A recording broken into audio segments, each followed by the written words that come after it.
Coucou. Tu ressens beaucoup, peut-être même trop.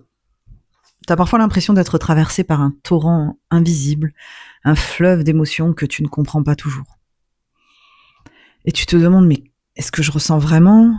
Est-ce que je suis simplement emportée là ? Tu n'es pas seul. Ici, on explore ensemble, doucement, authentiquement, ce que signifie vivre ces émotions sans s'y perdre. Ce que veut dire être présent à soi sans se laisser déborder, ni se couper de ce qu'on ressent. Il y a une différence subtile mais essentielle entre ressentir une émotion et se confondre avec elle. Dans la tradition bouddhiste, on parle de l'émotion comme d'un nuage dans le ciel. Il passe, change de forme et disparaît. Mais toi, tu es le ciel, pas le nuage. En psychologie, on dit que l'émotion est une information, pas une identité. Elle dit quelque chose de ton état intérieur, bien sûr, de ton vécu, de ton histoire, mais elle ne te définit pas. En psychanalyse, si on veut pousser à la racine, l'émotion peut être vue comme le retour du refoulé, une vérité enfouie qui cherche à émerger à la conscience. Et dans ce cas, la vivre pleinement sans la fuir, sans s'y noyer, c'est déjà faire un pas vers soi.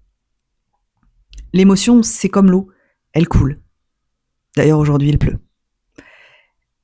Elle peut être une pluie fine, une vague douce, un raz-de-marée. Mais tu n'es pas cette eau. Tu es celui ou celle qui apprend à naviguer. Les traditions ésotériques parlent souvent de l'eau comme symbole de la mémoire émotionnelle. Dans le tarot, par exemple, la coupe liée à l'eau représente le cœur, l'intuition et la sensibilité. Elle est pleine ou vide, mais elle n'est pas toi. Tu es celui ou celle qui tient la coupe. Et si tu apprenais à ne plus avoir peur de l'eau en toi ? L'autonomie émotionnelle, ce n'est pas l'indifférence. Contrairement à ce qu'on peut dire aujourd'hui dans une société mondialisée, ce n'est pas non plus la maîtrise froide. C'est la conscience que tu peux ressentir sans être submergé. C'est être libre en toi, même quand tu es traversé. Tu peux pleurer sans te perdre. Tu peux aimer sans t'effacer. Tu peux douter sans disparaître. Cela demande une pratique, certes, une présence, bien sûr, et une écoute. Allez, je te partage une petite astuce. Quand une émotion, elle surgit, demande-toi, qu'est-ce que je ressens exactement ? Ceux et celles qui me suivent ici et qui viennent me consulter au cabinet, je leur demande toujours qu'est-ce que ça dit de vous ? C'est un peu l'idée. À quoi cette émotion me relie ? Une mémoire ? Un besoin ? Une blessure ?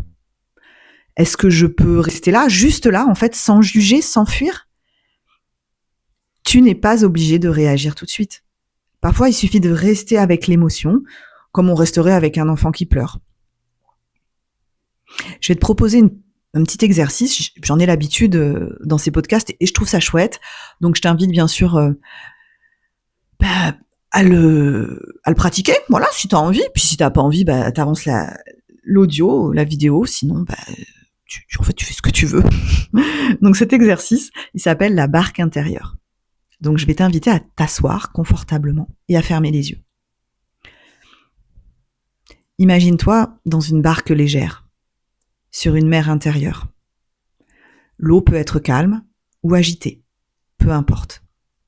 Tu ne contrôles pas la mer. Tu n'as pas besoin de la fuir. Tu es dans la barque, en sécurité.